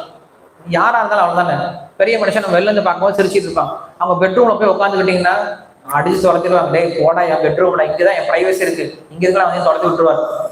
அது போல கிருஷ்ணர் நீங்க வெளில இருந்த போது சிரிச்சு நல்லா பார்த்துப்பாரு. நீங்க எப்ப ரொம்ப அந்தரங்கமான சர்வீஸ், ரொம்ப இன்டிமேட்டா போக ஆரம்பிக்கிறீங்க, நீங்க விருந்தாவனுக்குள்ள போய் தப்பு பண்ண ஆரம்பிச்சீங்கன்னா என்ன பண்ணுவார் கிருஷ்ணர், அனுப்பிச்சுட்டுருவார். இந்த எக்ஸ்பீரியன்ஸ் எல்லாருக்குமே இருக்கும். விருந்தாவன் போனோம் அப்படின்னா 3 நாள் தான், அதுக்கப்புறம் வயிறு கடை செய்ய ஆரம்பிக்கும், வாந்தி வர ஆரம்பிக்கும், தலை சுத்த ஆரம்பிக்கும், விருந்தாவன் இருக்கவே முடியாது. காரணம் என்ன அப்படின்னா நம்ம அங்க போய் என்ஜாய் பண்ணக்கூடிய மூட்ல போனா கிருஷ்ணர் பிடிக்காது, அனுப்பிச்சுட்டுருவார். இது ஏன் வீடுப்பா, இங்க ஒண்ணுதான் நான் என் வீட வச்சுட்டு இருக்கேன், இங்கேயும் வந்து என்ன பண்ணாதீங்க, நீங்க அசுத்தப்படாதீங்க, கிளம்பி போயிருன்னு சொல்லி வெளில அனுப்பிச்சுட்டுருவார். அப்ப ஸ்ரீல பிரபுபாத் என்ன பண்ணாருன்னா அன்னைக்கு கிருஷ்ணரை கொண்டு வந்து எல்லா இடத்துலையும் வச்சுட்டு போனார். அவர் சொன்னதுனால கிருஷ்ணர் எல்லா இடத்துக்கும் போனார். ராதா பாரிஸ் ஈஸ்வரா அப்படின்னு பேர் வச்சுட்டு போனார். யாருமே வைக்காத பேரு. நம்மள ராதா ஷியாம் சுந்தர், ராதா மதன் மோகன், ராதா தாமோதர் அப்படின்னு நம்ம புதுசா பேர் வச்சுட்டு, நம்ம பழைய பேர்ல வச்சுட்டு இருக்கோம். ஆனா ஸ்ரீல பிரபுபாத் என்ன பண்ணாரு, புதுசா பேர்லாம் வைக்க ஆரம்பிச்சிட்டாரு. பாரிஸ் ஈஸ்வரா எந்த சாஸ்திரத்துக்கு தேடினாலும் உங்களுக்கு கிடைக்காது இல்லையா. லண்டன் ஈஸ்வரா எந்த வேதத்துல இந்த இந்த எந்த சாஸ்திரநாமம் தேடினாலும் இந்த சாஸ்திரநாமம் கிடைக்காது. ஆனா பிரபுபாத் வச்ச பேர் ரொம்ப ஸ்பெஷல். கிருஷ்ணருக்கு அதான் ரொம்ப பிடிக்குமா. கிருஷ்ணருக்கு நார்மலா வைக்கக்கூடிய பேரை விட தனக்கு பிடிச்சவங்க ஒரு பேர் வச்சாங்கன்னா அதான் ரொம்ப பிடிக்குமா. நம்மளுக்குள்ள அப்படிதான் இருக்கும். நம்ம எல்லாருக்கும் ஒரு லீகல் நேம் ஒன்று இருக்கும். நமக்கு பிடிச்சவங்க என்ன பண்ணுவாங்க, நம்மள ஒரு பட்ட பேர்ல கூப்பிடுவாங்க. அதுதான் நம்ம எல்லாருக்கும் பிடிக்கும். நிக் நேம் சொல்லி சொல்லுவாங்கல்ல, நம்மளுக்கு அப்படிதான் கூப்பிட்டா நம்மளால ரொம்ப பிடிக்கும். அது போல கிருஷ்ணருக்கும் நிறைய பேர் இருக்கு. ஒரு பேர் என்ன அப்படின்னா, கிருஷ்ணருக்கு ஒரு ஆச்சாரியர் பேர் வச்சிருக்காங்க, சலங்கை அழகியார் அப்படின்னு பேர் வச்சாங்க. கிருஷ்ணர் சலம் கட்டிட்டு இருப்பார் இல்லையா, அதனால அவருக்கு பேரு சலங்கை அழகியார் அப்படின்னு பேர் வச்சாங்க. அதே போல ருக்மிணி என்ன பண்றான் அப்படின்னா, ஃபர்ஸ்ட் லெட்டர் எழுதும் போது ஃபர்ஸ்ட் வேர்ட் எப்படி ஆரம்பிக்கணும். பொதுவாக நம்ம லெட்டர் எழுதும் போது அன்புடையீர், மனைக்குடையீர், ஏதோ ஒன்று எழுதுவோம், வணக்கம் ஏதோ ஒன்று எழுதுவோம். இப்ப ருக்மிணி எழுதணும், கிருஷ்ணரை சொல்லணும். எப்படி கூப்பிடுறது, எப்படி கூப்பிட்டா நம்ம எதுக்காக லெட்டர் எழுதியிருக்கோமோ அந்த இன்டென்ஷன் அவங்களுக்கு தெரியணும். ஃபர்ஸ்ட் வேர்ட்லயே இவங்க நம்ம எதுக்காக அப்ரோச் பண்றாங்கன்னு இன்டென்ஷன் ஃபர்ஸ்ட் வேர்ட்லயே தெரிஞ்சு போயிடும். என்ன சொல்றது, சுவாமி அப்படின்னு போட்டோம்னா ஏதோ நம்ம கிட்ட வரம் கேட்கறதுக்காக வந்திருக்காங்க நினைச்சிருப்பாங்க. இல்ல நாதா அப்படின்னு சொல்லி சொல்லணும்னா, இந்த பொண்ணு என்ன கல்யாணமே பண்ணிக்கவே அதுக்குள்ள புருஷான்னு கூப்பிட ஆரம்பிச்சது, இது கலாச்சாரமே தெரியாத போல இருக்கு அப்படின்னு நினைச்சிருப்பாங்க. இல்ல பிரபு அப்படின்னு கூப்பிட்டோம் அப்படின்னா ஏதோ பிச்சைக்கார பையனா இருக்கும் போல இருக்கு, நம்ம கிட்ட ஏதோ காசு கேட்க போறா இருக்கு அப்படின்னு நினைச்சிருப்பாங்க. இல்ல பகவான் அப்படின்னு சொல்லி போட்டோம்னா ஏதோ சாமி ஏதோ கேட்க போற, ஏதோ பக்தனா இருப்பா போல இருக்கு அப்படின்னு சொல்லிட்டு எல்லா மக்களுக்கும் ஆசீர்வாதம் பண்றவர் அங்க இருந்து என்ன பண்ணுவாரு, அவரு ஆசீர்வாதம் பண்ணிடுவாரு. என்ன பேர் சொல்லி புருஷனோட பேர் என்ன பண்ணக்கூடாது, பேரை சொல்ல கூப்பிடக்கூடாது. இன்னைக்கு இருக்க மாதிரிலாம் வித்தியாசம் கிடையாது இல்லையா. கிருஷ்ணா, ஹே கிருஷ்ணா அப்படின்னு சொல்லி கூப்பிட்டோம்னா நினைச்சுப்பாரு, இப்பயே பேர் சொல்லி கூப்பிடுறா, வந்த பின்னாடி எல்லாம் சொல்லி கூப்பிடுவாங்க இல்லையா, அதனால சொல்லக்கூடாது. என்னதான் சொல்லி கூப்பிடுறது அவரை, ஒரே வார்த்தையில கிருஷ்ணனுடைய குணமும் தெரியணும், என்னுடைய இதயமும் தெரியணும். என்ன பேர் சொல்லலாம் கிருஷ்ணன் யோசிச்சு யோசிச்சு யோசிச்சு அதுக்கப்புறம் ஒரு பேர் வச்சாலாம் கிருஷ்ணனுக்கு. ஹே புவனசுந்தரா அப்படின்னு பேர் வச்சாலாம். புவனசுந்தரா அப்படின்னா இந்த உலகத்திலேயே அழகானவனே அப்படின்னு அர்த்தம். அப்படின்னு என்ன அர்த்தம், உலகத்திலேயே அழகானவன் நீதான்ப்பா, நான் உன்னைதான் கல்யாணம் பண்ணிக்க போறேன். கண்டிப்பா உலகத்திலே அழகானு சொல்லிட்டு நான் இன்னொரு இட்லி பிச்சான கல்யாணம் பண்ணிக்க போறேன் இல்லையா, கண்டிப்பா கிடையாது இல்லையா, உன்னதான் கல்யாணம் பண்ணிக்க போறேன். இது அவங்க இதயத்தை உடனே வெளிப்படுத்துது.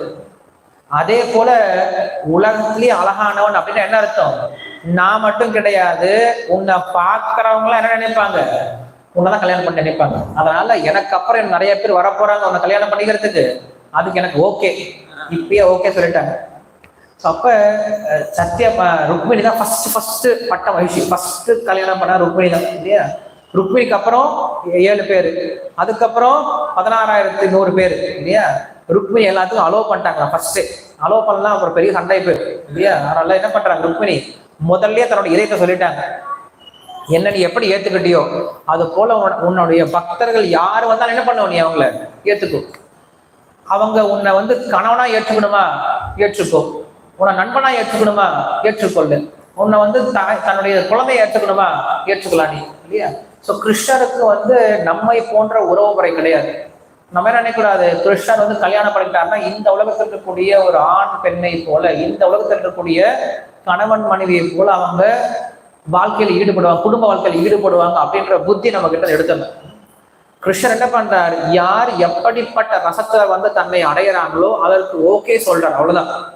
என்னை கணவனா நினைக்கணுமா நினைச்சிட்டு சேவை பண்ணு, என்னுடைய குழந்தையா நினைக்கணுமா குழந்தையா நினைச்சு சேவை பண்ணு, என்ன உன்னுடைய நண்பனை நினைச்சுக்கணுமா நண்பா நினைச்சு சேவை பண்ணும். இதுதான் நினைக்கிறாரே தவிர அவர் நினைக்கவே அந்த உறவு முறைகளில் ஈடுபட போறது கிடையாது.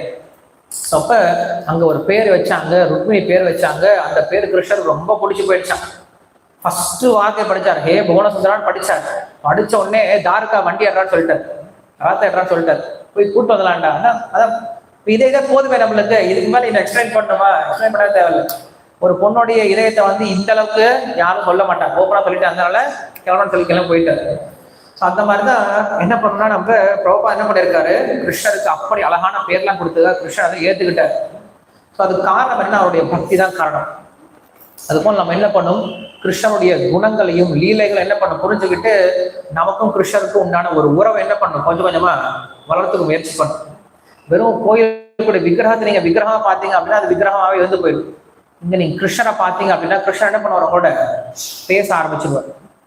அதுக்கு நீங்க என்ன பண்ணணும், கிருஷ்ணனோட ஒரு உறவு முறையை வளர்த்துக்கணும். அவரோட என்ன பண்ண நினைச்சா வந்து பேசணும். நீங்க எப்படி உங்க ஃப்ரெண்ட்ஸ் கூட பேசுறீங்க, உங்க குடும்ப உறுப்பினர் கூட பேசுறீங்க, போய் புலம்புறீங்கல்ல, இப்படி இருக்கு அப்படி இருக்கு இது நடக்குது அது நடந்துட்டு, யார்கிட்டயோ புலம்பு என்ன பிரயோஜனம்? யார்கிட்ட போய் புலம்பலாம்? கிருஷ்ணர்கிட்ட போய் புலம்பலாம். இல்ல உங்க வெற்றி உங்க தோல்வி இருக்கு இல்லையா, உங்க வெற்றி என்ன பண்றீங்க, நிறைய பேர்கிட்ட சொல்லிக்கிறீங்க, இதை பண்ணிட்டேன் அதை பண்ணிட்டேன் இதை சாதிச்சு அதை சாதிச்சேன், அதை போய் என்ன பண்ண கிருஷ்ணர்கிட்ட போய் சொல்லுங்க, கிருஷ்ணனுக்கு இது கிடைச்சது உன்னுடைய கருணையினால அதை பண்ண முடிஞ்சது, அதை அவர்கிட்ட சொல்லுங்க. இல்ல தோல்வி வருது, அந்த தோல்வி என்ன பண்ணுங்க, கிருஷ்ணா அப்படி பண்ண இப்படி ஆயிடுச்சு பரவாயில்ல இனிமே நீ பாத்துக்கோ அப்படி என்ன பண்ணுங்க, தோல்வியை போய் அவர்கிட்ட ஷேர் பண்ணிக்கோ. உங்களுடைய கோபத்தை, உங்களுடைய ஆசையை, உங்களுடைய பொறாமையை, உங்களுடைய பேராசை எல்லாம் என்ன பண்ணுங்க அவரோட போய் ஷேர் பண்ணிக்கோ. அது உங்களை தூய்மைப்படுத்தும். ஸோ இதுக்கு நமக்கு என்ன தேவை அப்படின்னா, கிருஷ்ணர் நம்ம ஒரு நபரா பார்க்க ஆரம்பிக்கணும். முதல்ல எனக்கு வந்து ஒரு காலேஜுக்கு போயிருந்தேன், அந்த சேர்மனை பார்க்கறதுக்காக போயிருந்தேன். அந்த சேர்மன் எங்களை பார்த்த உடனே கேட்ட முதல் விஷயம் என்ன சொல்லி கேட்டாரு, எந்திரிச்சு நின்றுட்டு, உங்க கோயில்லாம் நிறைய விக்கிரகம்லாம் வச்சிருக்கீங்களா, இந்த விக்கிரகம்லாம் நீங்க எங்க இருந்து வாங்கிட்டு வரீங்க, எங்க செய்யறீங்க இந்த விக்கிரகம்லாம் அப்படின்னு கேட்டாரு. அவர்கள் இங்க ராஜஸ்தான் ஜெய்ப்பூர்ல தான் விக்கிரகம்லாம் வாங்கிட்டு வரோம் சொன்னோம். உடனே ஒரு சென்னை இஸ்கானுடைய விக்கிரகத்தை காட்ட, ராதாகிருஷ்ணன் விக்கிரகத்தை காட்டினாரு. இந்த விக்கிரகம் எங்க இருந்து வந்தது அப்படின்னு கேட்டாரு. ஜெய்ப்பூர்ல தான் வருது. இது ட்ரெஸ் எல்லாம் இருக்குல்ல, இந்த ட்ரெஸ் எல்லாம் நீங்க எங்க செய்றீங்க, இந்த முக்கோட் தலைக்கு வைக்கிற டர்பனு இந்த ஆர்னமெண்ட்ஸ் உங்களுக்கு எங்க கிடைக்கும், இதுக்கெல்லாம் எங்க கடை இருக்கா? பிருந்தாவன்ல பெரிய பஜாரே இருக்கு, ஒரு செட்டு வேணா உங்களுக்கு 50,000 இருந்து 1 லட்சம் வரைக்கும் வந்துடும். 50,000 வருமா, ஒரு ட்ரெஸ் அவ்வளோ வருமா அப்படின்னு கேட்டாரு. சார் நாங்க வந்து விக்கிரகத்தை வெறும் பொம்மையா பார்க்க மாட்டோம், அங்க யார் இருக்காங்க, உண்மையில கிருஷ்ணர் இருக்கார். ஸோ கிருஷ்ணருக்கும் ராதைக்கும் ட்ரெஸ் பண்ணும் அப்படின்னா, இந்த உலகத்தில் இருக்க ஒரு சாதாரண மனுஷன் என்ன பண்றாங்க, கிராண்டா ட்ரெஸ் பண்ணிட்டு வரான். அப்படி இருக்கும்போது கிருஷ்ணர் எப்படி ட்ரெஸ் பண்ணிக்கணும், ராதை எப்படி ட்ரெஸ் பண்ணிக்கணும். ஸோ அவங்களுக்கு தகுந்த போல நம்ம என்ன பண்ணுவோம், அவங்களை நாங்கள் மனுஷனா, அவங்களை நாங்கள் ஒரு நபரா பார்க்குறோம் சார், வெறும் பொம்மையா பார்க்கலாம். பொம்மையா பார்த்தா என்ன பண்ணலாம், அவங்களுக்கு இந்த கிருஷ்ணரையே நம்ம பொம்மையா பார்த்தோம்னா என்ன பண்ணலாம், ஒரு 400 ரூபா வேஷ்டி வாங்கிட்டு வந்து சுத்தி விட்டு, கடைக்கு போனோம்னா சின்ன சின்ன பஜார்லாம் போனா சின்ன சின்ன பொம்மை எல்லாம் கிடையாது, ஆர்னமெண்ட்ஸ் தான் கிடைக்கும். இந்த என்ன ஆர்னமெண்ட்ஸ், அது கவரிங் சீப் கவரிங்லாம் கிடைக்கும். என்ன பண்ணலாம், கொண்டு வந்து எல்லாத்தையும் போட்டு விட்டு போயிடலாம். அது போட்டோம் அப்படின்னா நமக்கு தெரியும் அங்க பொம்மை தான் பார்க்குறோம் அப்படின்னு சொல்லிட்டு. பட் நம்ம கிருஷ்ணரை பார்க்கறதுனால, ஒரு பகவான் வந்தா அவருக்கு நம்ம எப்படி மரியாதை கொடுக்கணுமோ அந்த அளவுக்கு மரியாதை கொடுக்கறதுனால தான் அந்த விக்கிரகத்தை பார்க்கும்போது ஒருத்தருக்கு என்ன வருது, பக்தி இதயத்தில் உண்டாகுது. இப்ப இஸ்கான்ல இருக்கக்கூடிய விக்கிரகத்துக்கும் மற்ற விக்கிரகத்துக்கும் பெரிய வித்தியாசம் இருக்கு. காரணம் என்ன அப்படின்னா, இங்க விக்கிரகத்தை விக்கிரகமா பார்க்கறது கிடையாது, பகவானாகவே பார்க்கிறோம். காலையில 4:30 மணிக்கு பகவானுக்கு ஆரத்தி அப்படின்னா தினசரி 4:30 மணிக்கு ஆரத்தி ஆரம்பிச்சு ஆகணும், எந்த லேட்டுமே கிடையாது. அதே போல காலையில 8 மணிக்கு பகவானுக்கு நெய்வேத்தியம் பண்ணணும்னா 8 மணிக்கு நெய்வேத்தியம் ரெடியா இருக்கணும். அதுக்கப்புறம் ஆரத்தி, மறுபடியும் மத்தியானம் ஆரத்தி, மத்தியானம் நைவேத்தியம், சாயந்தரம் நைவேத்தியம், சாயந்தரம் ஆரத்தி, மறுபடியும் நைட்டு நைவேத்தியம், நைட் ஆரத்தி, 6 முறை. நம்மளாவது 3 முறை சாப்பிட்றோம், பகவானுக்கு 6 முறை, 6 கால பூஜை, 6 முறை நைவேத்தியம் பண்றோம், 6 முறை பகவானுக்கு ஆரத்தி பண்றோம். என்ன காரணம் அப்படின்னா, நாம் இங்க பகவானை பார்க்கறதுனால. வெறும் பொம்மையா பார்த்துருந்தீங்க ஆனா பொம்மைக்கு இதெல்லாம் தேவையே இல்லை.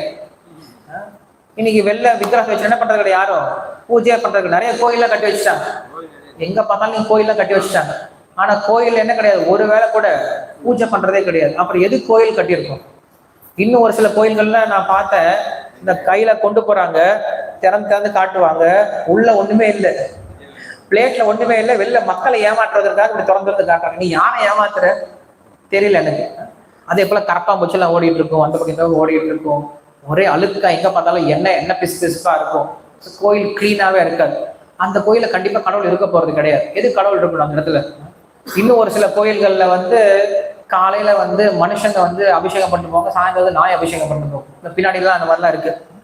மரத்துக்கு கீழே கட்டி வச்சிருவாங்க, திடீர்னு வந்து ஒரு மயில் கல்லை நட்டு வச்சிருவாங்க, ஒரு துணியை சுத்தி வச்சிருவாங்க, இதுக்கு ஒரு பேர் வச்சிருவாங்க. ஸோ நம்ம கடவுளை இப்படி எல்லாம் வழிபட முடியாது. கடவுளை வழிபடணும் அப்படின்னா அதுக்கான ஸ்டாண்டர்ட்ஸ் இருக்கணும். அவரை முதல்ல நம்ம ஒரு நபரா பார்க்க ஆரம்பிக்கணும், வெறும் பொம்மையா பார்க்க கூடாது.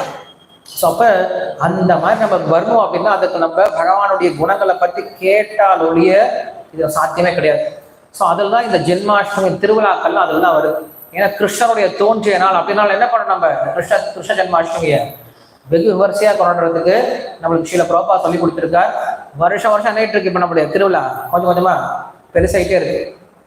நான் இப்போ தான் வந்து 2015 நேற்று தான் பார்த்துட்டு இருந்தேன் ப்ரோ. 2015 நமக்கு ஜென்மாஷ்டமி செலிப்ரேட் பண்ணுறதை பார்த்துட்டு இருந்தோம். இந்த ஹாலில் தான் பண்ணிட்டு இருந்தோம். கொஞ்சம் மக்கள் உட்காந்துருந்தாங்க. இங்கேயே நம்மளுக்கு 2 அபிஷேகம் பண்ணிட்டு இருந்தோம். லட்டு கோபாலுக்கு அந்த பக்கம், நம்ம கிருஷ்ணவல் பண்ணிட்டு இருந்தோம். கொஞ்ச நேரம் அபிஷேகம் பண்ணோம். கொஞ்ச நேரம் சின்ன பசங்களாம் கொஞ்சம் டான்ஸ் ஆடினாங்க. அந்த இவங்கெல்லாம் இருந்தாங்க, நீங்களாம் இருந்தீங்க அந்த வீடியோவில். சின்ன டான்ஸ் ஆடினோம். சின்ன லெக்சர் உபன்யாசம் கீழே பிரசாந்த் கொடுத்து அமிச்சிட்டோம். 2015க்கும் 2002 பார்த்தா பெரிய வித்தியாசம் இருக்கு. அங்க நான் ஃபைல் எடுத்து பார்த்தேன், வெறும் 4 வீடியோ தான் இருக்கு. போன வருஷம் ஃபைல் எடுத்து பார்த்தேன், 20 ஒரு 30 வீடியோக்கு மேல இருக்கு. ஒவ்வொன்றும் பெரிய வீடியோ இருக்கு. அப்லோடே பண்ண முடியல. ஏன்னா அவ்வளவு செலிப்ரேஷன்ஸ், அவ்வளோ பீப்புள். அன்னைக்கு வந்தது 1000 பேர், போன வருஷம் வந்து 25,000 பேர். கண்ணேருக்கு நம்மளுக்கு அவ்வளவு இன்க்ரீஸ் ஆகிட்டே இருக்கு. அப்ப என்ன பண்ணுவோம் அப்படின்னா, நம்ம இந்த விஷயத்தான் நம்ம செய்யணும். என்னைக்கும் பக்தியில எப்படி அதிகம் செய்யறது, எப்படி இன்னும் நம்ம இது பெஸ்டா செய்யறது அப்படின்றத யோசிச்சுட்டே இருக்கும். இஸ்கான் திருப்பாலையில இப்ப இந்த கடந்த ஒரு 10 வருஷமா பார்த்தோம் அப்படின்னா நிறைய முன்னேற்றம் வந்துட்டு இருக்கு. பக்தர்களுக்குள்ளாரையும் சரி, சேவையிலையும் சரி, இல்லையா, இல்ல பிரச்சாரத்திலையும் சரி, இங்க நடக்கக்கூடிய பூஜைகளையும் சரி, நிறைய முன்னேற்றங்கள் வந்துட்டு கண்டிப்பா வந்துட்டே இருக்கு. ஸோ இதுதான் நான் கிருஷ்ணருக்கு ரொம்ப பிடிச்ச விஷயம். இந்த மாதிரி என்னைக்கு நம்ம பக்தர்கள் என்ன பண்ணணும், என்னைக்கு முன்னேறிட்டே போயிட்டே இருக்கணும். இன்னும் எப்படி பெஸ்டா பண்றது, இன்னும் எப்படி நிறைய பண்றது, இதை யோசிச்சுட்டே இருக்கணும். இதுதான் மூளைக்கு வேலை. புலன்களுக்கு வேலை கொடுக்கக்கூடிய சேவையை பண்றது. மூளைக்கு என்ன வேலை, கொடுத்த சேவை இன்னும் எப்படி இன்க்ரீஸ் பண்றது, இன்னும் எப்படி பெஸ்டா பண்றது அப்படின்னு என்ன பண்ணணும், நம்மளுடைய புத்தியை உபயோகப்படுத்தணும். ஸோ அப்படி புத்தியை உபயோகப்படுத்தல அப்படின்னா புத்தி வேற எங்கேயோ யோசிச்சுட்டு இருக்கோம், நம்ம வேலை மட்டும் எங்கேயும் செஞ்சுட்டு இருக்கோம், புலன்களை வச்சு வேலை செஞ்சுட்டு இருக்கோம். அப்படி இருக்கக்கூடாது. ஸோ அதை நம்ம கரெக்டாக செய்யறதுனால என்ன பண்றோம், இப்போ நம்ம இன்க்ரீஸ் பண்ண முடிஞ்சது. இந்த ஜென்மாஷ்டமி வர 6ஆம் தேதி, 7ஆம் தேதி, 8 3 நாள் என்ன பண்ண போறோம், நம்ம 3 முக்கியமான திருவிழாக்களை கொண்டாட போறோம். இதுல 6ஆம் தேதி வந்து முக்கியமா பொதுமக்களுக்கான ப்ரோக்ராம் நிறைய அரேஞ்ச் பண்ணிருக்கு. ஸோ நிறைய மக்கள் வர போறாங்க. நிறைய மக்கள் எதுக்காக வராங்க, அவங்க எதுக்காக வராங்க, அன்னைக்கு புண்ணியமான நாள், தரிசனம் பண்ணிட்டு போலாம் அப்படின்னு வராங்க. பட் நம்ம அவங்களுக்கு என்ன தரணும், ஒரு சின்ன ஒரு நம்பிக்கை கொடுத்தணும். கிருஷ்ண பக்தி ரொம்ப முக்கியமானது நம்ம வாழ்க்கையில. நம்முடைய கலாச்சாரத்தை நம்ம மறந்துட்டு இருக்கோம். அந்த கலாச்சார மறதியினாலதான் இன்னைக்கு சமுதாயத்தில் நிறைய சீர்கேடுகள் நடந்துட்டு இருக்கு. குழந்தைல இருந்து இன்னைக்கு வச்சு பார்த்தோம்னா எல்லா இடத்துலயும் இன்னைக்கு வந்து கெட்ட குணங்கள் நிறைய பரவிட்டு இருக்கிறதுக்கான காரணம் என்ன அப்படின்னா கடவுளற்ற நிலைதான். அப்ப என்ன பண்ணும், அவங்களுக்கு மறுபடியும் அந்த கடவுளை நாம் வழிபடணும், தினசரி ஒரு முறையாவது கோயிலுக்கு போயிட்டு வரணும் அப்படின்ற பழக்கத்தை என்ன பண்ணும், கொஞ்சம் கொஞ்சமா நம்ம மக்கள் கிட்ட கொண்டு வர முயற்சி பண்ணும். அன்னைக்கு எல்லாருக்கும் இந்த பழக்கம் இருந்தது. ஒரு 200-300 வருஷத்துக்கு முன்னாடி தினசரி என்ன பண்ணுவாங்க, எல்லாரும் கோயிலுக்கு போயிட்டு வருவாங்க. காலையிலயோ சாயந்தரமோ ஒரு முறை போய் கடவுளை பார்த்து வருவாங்க. அதுக்கப்புறம் அவங்க வீட்டுல அவங்க வேலையெல்லாம் பண்ணிட்டு இருப்பாங்க. இந்த பழக்கம் இன்னைக்கு போயிடுச்சு. கோயிலுக்கு போனா சும்மா இருக்க மாட்டாங்க. இந்த மாதிரி உபன்யாசம் நடந்துட்டே இருக்கு. கொஞ்ச நேரம் உட்காருவாங்க, ராமாயணம் மகாபாரதம் கொஞ்ச நேரம் கேட்பாங்க. மனசு ரொம்ப அமைதியா இருக்கும். வீட்டுல வந்து சந்தோஷமா தங்களுடைய பசங்களோட தன்னுடைய நேரத்தை கழிச்சுட்டு அதுக்கப்புறம் அவங்க வேலையை பண்ணிட்டு இருப்பாங்க. இந்த பழக்கம் இன்னைக்கு போயிடுச்சு. இன்னைக்கு இந்த பழக்கம் போனதுனால யாருமே யாருக்கையும் பேசிக்கிறதே இல்லாம போயிடுச்சு. வீட்லயே ஃபேமிலி மெம்பர்ஸ் என்ன பண்றது கிடையாது, யாருமே யாருக்கூடயுமே பேசிக்கிறதே கிடையாது. மெசேஜ் தான் அனுப்புறாங்க, நீ சாப்பிட்றியா இல்லையா, இல்லையா, சமைச்சு வைக்கிறா கிடையாது. உனக்கும் சேர்த்து ஆர்டர் பண்ண வேண்டாமா, ஜொமேட்டோல நீ சாப்பிடலாம், நீ தனியாக ஆர்டர் பண்ணிக்கோ, உனக்கு பிடிச்சதை ஆர்டர் பண்ணிக்கோ, எனக்கு இன்னைக்கு பர்த்டே, இன்னைக்கு நீ வருவியா இல்லையா சாயந்தரமாவது. ஸோ எல்லாமே இன்னைக்கு என்ன அடிச்சா ரொம்ப அடிச்சு. இன்னைக்கு டெக்னாலஜி அதிகம் அடிச்சு. நம்ம டெக்னாலஜி லவ் பண்ண ஆரம்பிச்சிட்டோம், மனுஷங்களை யூஸ் பண்ண ஆரம்பிச்சிட்டோம். பட் டெக்னாலஜி யூஸ் பண்ணும், மனுஷங்க லவ் பண்ணி இன்னைக்கு அது அப்படியே மாறி போயிடுச்சு. இதுக்கெல்லாம் காரணம் என்னன்னா, நம்மளுக்கு கொஞ்சம் கொஞ்சமா கடவுள் கிட்ட தூரமா மக்கள் கிட்ட சொல்லிக் கொடுக்க முயற்சி பண்ணும். ரொம்ப சிம்பிளா பாருங்க, நீங்க யாரை பார்த்தாலும் புதுசா நீங்க யாரை பார்த்தாலும் என்ன பண்ணுங்க, சிரிச்ச முகத்தோட ஹரே கிருஷ்ணா வாங்க வாங்க அப்படின்னு சொல்லி கூப்பிடுங்க.